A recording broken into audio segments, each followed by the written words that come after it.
അഞ്ചു എന്തോ ആലോചിക്കുകയാണല്ലോ. എന്താ അഞ്ചു ആലോചിക്കുന്നത്? ഞാൻ ആലോചിക്കായിരുന്നേ, ഈ മനുഷ്യന്മാർക്കും ചെടികളെ പോലെ സൂര്യപ്രകാശം നേരിട്ട് എനർജി ആക്കി മാറ്റാൻ പറ്റിയിരുന്നെങ്കിലെന്ന്. അതിന് നമുക്ക് ക്ലോറോഫിൽ ഇല്ലല്ലോ. ഇനി ഉണ്ടായിരുന്ന നമ്മളൊക്കെ പച്ച മനുഷ്യരായാലേ. നല്ല രസം. ക്ലോറോഫിൽ എന്തായാലും നടക്കുമായിരുന്നോ? ചെടികൾക്ക് ഒരു ദിവസം 200 കാലറിയൊക്കെ ഊർജം മതിയാവും. മരങ്ങൾക്കൊക്കെ നമ്മളെപ്പോലെ ചലിക്കാനാവില്ലല്ലോ, അപ്പോൾ കുറച്ച് ഊർജം മതി. മരങ്ങളിലുള്ള 100 കണക്കിന് ഇലകൾ ചേർന്നാണ് ഈ ഊർജം ഉൽപ്പാദിപ്പിക്കുന്നത്. അതിന് മനുഷ്യന്മാർക്ക് ഒരു ദിവസം 2000 കാലറി ഊർജമെങ്കിലും വേണം, അറിയില്ലേ?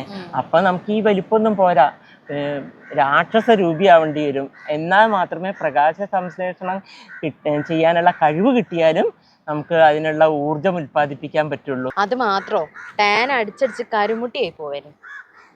ശരിയാ, വേണ്ട, നമുക്ക് നല്ല ഭക്ഷണം കഴിച്ചാൽ വളരാം.